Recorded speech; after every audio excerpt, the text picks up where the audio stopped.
अस्सलाम वालेकुम स्टूडेंट्स, हम 9th का सेकंड चैप्टर पढ़ रहे हैं बायोडाइवर्सिटी।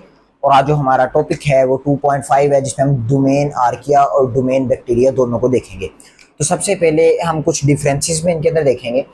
डोमेन आर्किया के अंदर जो बैक्टीरिया आते हैं उनको हम कहते हैं आर्कियो बैक्टीरिया, जबकि जो डोमेन बैक्टीरिया है इसमें जो है यू बैक्टीरिया। जो यू लफ्ज़ है ना, यू, ये इस्तेमाल होता है ट्रू के लिए।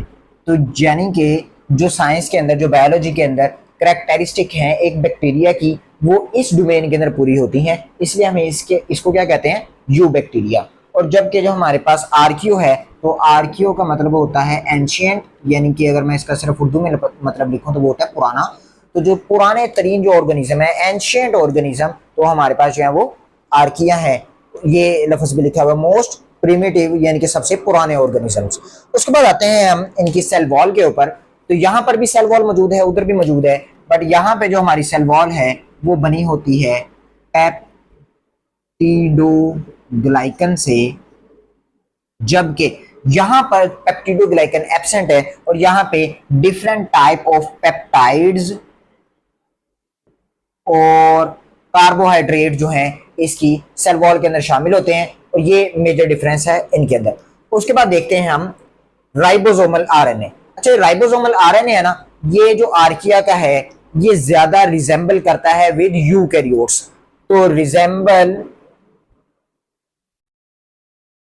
विद यूकैरियोट्स, तो इसी वजह से इनको अलग अलग डोमेन में भी रखा गया है। हालांकि ये भी प्रोकैरियोट्स हैं, आर्किया भी और बैक्टीरिया भी प्रोकैरियोट्स हैं, दोनों के दोनों प्रोकैरियोट्स हैं, लेकिन इसका जो राइबोसोमल आरएनए वो ज्यादा रिजेंबल किन से करता है, वो यूकैरियोट से करता है। उसके बाद इसके अंदर जो सेल मेम्ब्रेन है इसमें यूनिक टाइप ऑफ लिपिड है, यूनिक लिपिड है कि जो बाकी किसी सेल मेम्ब्रेन के अंदर नहीं पाया जाता। यही लिपिड है कि जो इसको स्पेसिफिसिटी देता है एक्सट्रीम कंडीशंस में सरवाइव करने की। अब एक्सट्रीम कंडीशंस क्या होती हैं कि कहीं पे बहुत ज्यादा साल्ट है, कहीं पे बहुत ज्यादा टेम्परेचर है, कहीं पे बहुत ज्यादा बेसिक कंडीशन है, कहीं पे बहुत ज्यादा एसिडिक कंडीशंस है। तो ये वो कंडीशंस हैं जिनको हम एक्सट्रीम कंडीशंस कहते हैं। इनके अंदर भी आर्किया सरवाइव कर जाता है। और वो क्यों सरवाइव करता है कि इसकी सेल मेम्ब्रेन के अंदर क्या चीज मौजूद है, यूनिक लिपिड मौजूद है। एक्सट्रीम कंडीशंस की भी हमने बात कर ली। उसके बाद अब हम आते हैं इसके न्यूट्रिशंस के ऊपर। तो ये अपनी न्यूट्रिशन सल्फर से और अमोनिया से पूरी करता है। तो अमोनिया और सल्फर जो है इसकी न्यूट्रिशन के अंदर मेजर रोल प्ले करते हैं। उसके बाद फोटोसिंथेसिस के ऊपर बात करते हैं कि फोटोसिंथेसिस करता है, लेकिन एक इंपॉर्टेंट फीचर कि ये वाटर को यूज नहीं करता बल्कि H2S को यूज करता है, और यहां पे साथ ग्लूकोज बनाएगा और साथ सल्फर गैस बनाएगा। तो बुक में आपके लिखा हुआ है कि वो ऑक्सीजन प्रोड्यूस नहीं करते। आर्किया फोटोसिंथेसिस के अंदर ऑक्सीजन प्रोड्यूस नहीं करते, सल्फर का जिक्र नहीं है, H2S का जिक्र नहीं है। लेकिन ये मैंने आपको रीजन बताई है कि क्यों वो ऑक्सीजन प्रोड्यूस नहीं करते, क्योंकि वो सल्फर H2S को एज ए यूज करते हैं और सल्फर गैस रिलीज करते हैं, H2O को यूज नहीं कर रहे, इसलिए ऑक्सीजन रिलीज नहीं हो रही। यहाँ पर कुछ एग्जांपल्स लिखी हुई हैं, कुछ मेजर ग्रुप्स लिखे हुए हैं किसके, आर्किया के, और वो एक्सट्रीम कंडीशन से रिलेटेड भी हैं। For example methanogens. तो मिथेनोजन जो है ये मीथेन गैस, CH4 जो गैस है उसको मीथेन कहते हैं, उसको प्रोड्यूस कर सकते हैं। तो मिथेनोजेंस मीथेन प्रोड्यूसिंग बैक्टीरिया या मीथेन प्रोड्यूसिंग आर्किया। उसके बाद हमारे पास हेलोफाइल्स है। हेलो से मेरी मतलब होता है साल्ट। तो हाई साल्ट कंडीशन, यानी कि हम एक्सट्रीम कंडीशन पे पहले भी बात कर चुके हैं, उसमें भी सर्वाइव कर जाते हैं। थर्मो का मतलब होता है हीट, हाई टेम्परेचर में भी सर्वाइव कर जाते हैं। और फिर एसिड, हाई एसिडिक कंडीशन में भी ये सर्वाइव कर जाते हैं। अब हम आते हैं अपने बैक्टीरिया की डोमेन के अंदर। तो यहाँ पर ये जिस एनवायरनमेंट में सर्वाइव करते हैं ये कॉमन एनवायरनमेंट है, यानी कि अगर आप देखें तो हमारा जिस टाइप का भी एनवायरनमेंट है, वो वाटर है, वो सॉइल है, वो एयर है, वो कोई भी किसी भी किस्म की चीज है, वहां पे आपको बैक्टीरिया लाजमी मिल जाएंगे। तो ये हर किस्म के कॉमन एनवायरनमेंट में सर्वाइव करते हैं।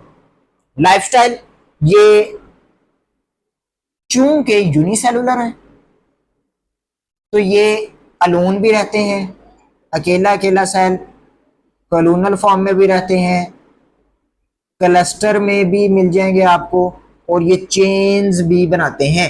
तो चेन्स भी बनाते हैं, गुच्छे क्लस्टर भी बनाते हैं, कॉलोनियल फॉर्म में मिल जाएंगे, अलग अलग भी मिल जाएंगी। तो ये इनका लाइफस्टाइल है।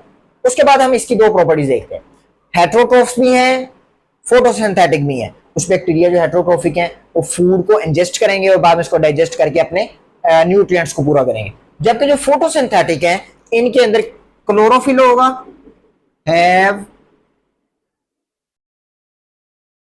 क्लोरोफिल, और इनकी जो फोटोसिंथेसिस है उसमें ऑक्सीजन प्रोड्यूस होगी। तो CO2 प्लस H2O ग्लूकोज है और साथ ऑक्सीजन रिलीज होगी।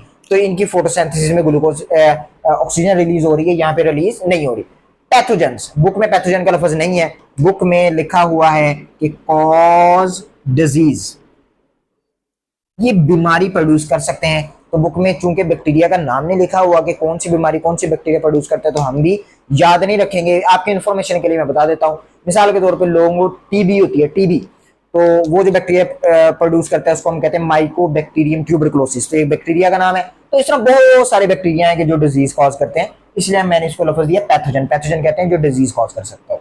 बेनिफिशियल, बहुत सारी ऐसी चीजें हैं कि जिसमें बैक्टीरिया हमारे लिए बेनिफिट है। बैक्टीरिया हमारी इंटेस्टाइन में भी रहता है और डाइजेशन के अंदर हमारी मदद भी करता है। इसी तरह दूध से दही बनने के अंदर लैक्टोबैसिलस जो बैक्टीरिया है वो मदद करता है। इस तरह बहुत सारे इसके फीचर्स हैं। हमारी बुक ने जो लिखा हुआ है वो डीकंपोजर लिखा हुआ है कि बैक्टीरिया डीकंपोजर होते हैं। मिसाल नहीं दी तो बैसिलस जो बैक्टीरिया है ना, बैसिलस, वो डीकंपोजर के तौर पे एक्ट करता है। तो डीकंपोजर से क्या मुराद है कि एक मटेरियल जो डेड हो गया है उसको दोबारा उसके न्यूट्रिशन फॉर्म में कन्वर्ट करना। मिसाल के तौर पे अगर एक बॉडी है, एक जानवर है, वो डेड हो गया है, उसके अंदर कार्बन भी है, नाइट्रोजन भी है, उसके अंदर फास्फोरस भी है, उसके अंदर डिफरेंट टाइप ऑफ चीजें हैं। तो ये जो सारे के सारे एलिमेंट्स हैं इनको डीकंपोज करना और इनको दोबारा उनकी असली हालत में, मिसाल के तौर पे कार्बन जो है उसको दोबारा यानी कि ना प्लांट्स को देना ताकि वो ग्लूकोज बना सकें, वाटर की सूरत में कोई चीज निकाल देना, सल्फर की सूरत में कोई चीज निकाल देना, ऑक्सीजन निकाल देना, मीथेन निकाल देना। इस तरह बहुत सारी चीजें जो है ना ये अपने अंदर से निकालते हैं और उस कॉम्प्लेक्स मटेरियल को सिंपल कर देते हैं। तो ये डीकंपोजर का काम है।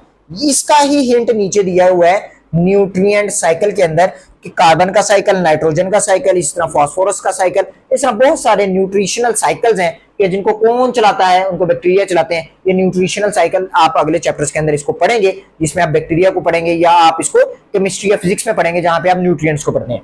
तो ये जो है न्यूट्रिशन साइकिल में भी ये बहुत अहम और बहुत इंपॉर्टेंट रोल प्ले करते हैं। तो ये हमारा था डोमेन आर्किया, उसके कैरेक्टरिस्टिक्स। ये हमारे पास डोमेन बैक्टीरिया, इसके मेन कैरेक्टरिस्टिक्स। इससे रिलेटेड अगर आपका कोई क्वेश्चन है तो आप कमेंट में पूछ सकते हैं। मिलते हैं अपने अगले लेक्चर में, तब तक के लिए अस्सलाम वालेकुम।